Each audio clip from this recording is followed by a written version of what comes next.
We are back with another episode of Phillie Phanatic Dudes. Today I'm going to be talking about the Phillies and how they have started off this season. I'm really happy that they're 18-10 right now. The Bats have really woken up the last three series that they won. Against the Padres last night, they hit 5 home runs, which was really good to see because you know that their offense is going to be powerful, but that was the first real time this season that they started big with home runs like that. Their pitching also has been really good. Ranger Suarez, best pitcher in baseball right now with about a 1.3 ERA and about 40 strikeouts. Last night, again, he went 8 innings, only giving up 1 run. That was the first run he gave up in the last 32 and 2/3 of an inning, which is really impressive because that puts him at the only the third pitcher to pitch that amount of innings and without a run given up. The two batters that I think need to improve this season, Nick Castellanos and Kyle Schwarber, while they've gotten a couple Schwarber has 7 home runs, and I think Castellanos has about 3. I think they've just been striking out too much. I mean, Nick Castellanos and Kyle Schwarber, they are players to strike out more, given the amount of power that they have. But to make it just a complete all-around offense, they need to get going a little bit. I think definitely more Castellanos than Schwarber, since Schwarber's given the Phillies those 7 home runs, 14 RBIs, which is helping the team out. But they both need to stop the high chase rate and get back to being the productive hitters that they are, and limit swinging off the plate. So going forward, I think that this team is a really good ball club. That it's good to see this fast start already, 18-10. It's one of the best records in baseball right now. Last year, it took them a while to get back to that 500 mark and really make progress. Last year, it took till about beginning of June to really get going and start looking like a playoff team. This year, they're already looking like a playoff team, but their bullpen has struggled a little bit this year. They've given up a lot of home runs in the pen, and just given up. They've given up home runs, walks, and a lot of hits, which is not a good recipe for success. So hopefully their bullpen can improve a little bit. And overall, I'm just happy with this team, and I think they're going to go far this year. I think this might be even a better team than the last 2 years. So I'm excited to see what they can do come October. And those first 2 games were about as aggravating as it gets. I mean, it was brutal. I mean, they had so many chances to come back 1-1 going home, and they it's really tough to just explain how it went down. I mean, I know people want to blame the refs, they want to, and I completely agree. I think the refs were really bad. I think it's a shame. I think officiating in sports is just about as bad as it's ever gotten. I mean, it's really bad right now across a lot of sports. It's not good, and I just don't think there's enough accountability. But at the same time, the Sixers also should have played better.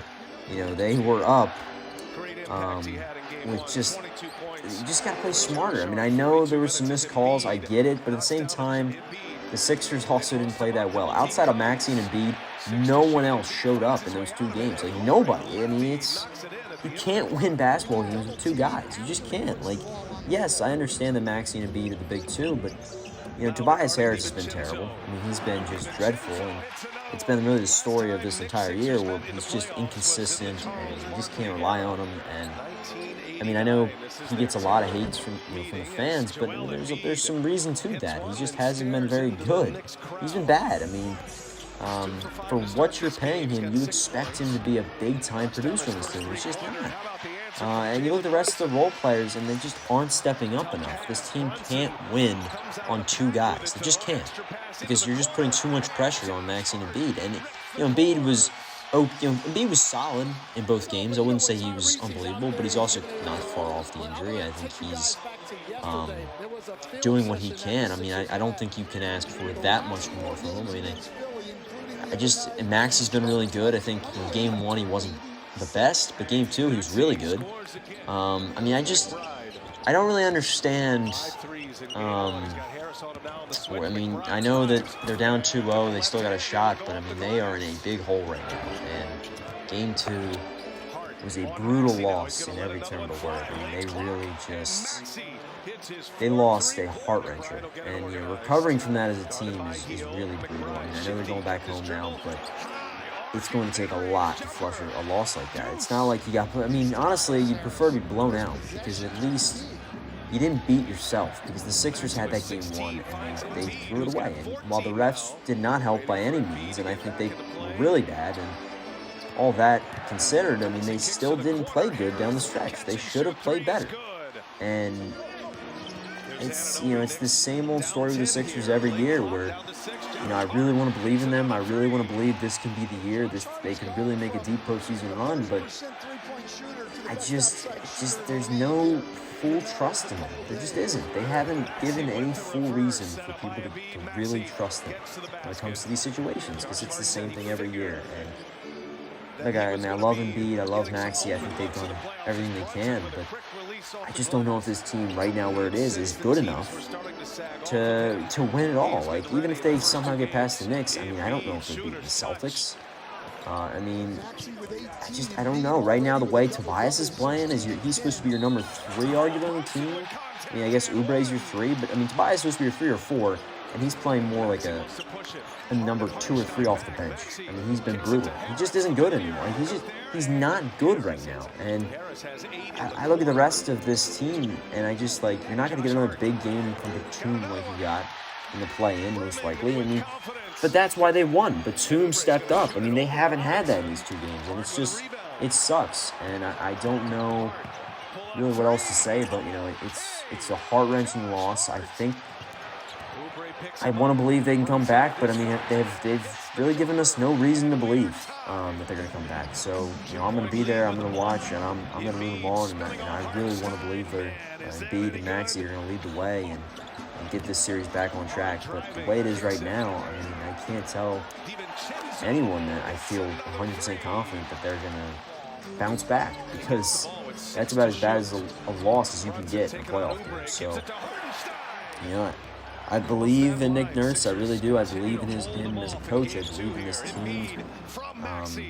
I do. At the same time, come playoffs, it's still kind of tough to really have this false hope that they're going to change things this year. Things are going to be different. They keep switching up. From Simmons to Harden to this. Nothing's fully worked, and I don't know if this is the year. But we just got to keep hoping, and they're still at a decent spot, but they need their backups, and they need their bench and their role players to really step up, because there's no chance they have any shot of winning anything if just Maxey and Embiid show up. It just can't be that way. So it's going to be up to the other guys. Maxey and Embiid have to play well, of course, but role players need to be huge in Game 3 and Game 4. They really do. So, that's really all you can say right now about the Sixers. I want to believe, but they need to go out there and prove it. And they need to somehow flush that loss and come out really strong in this game.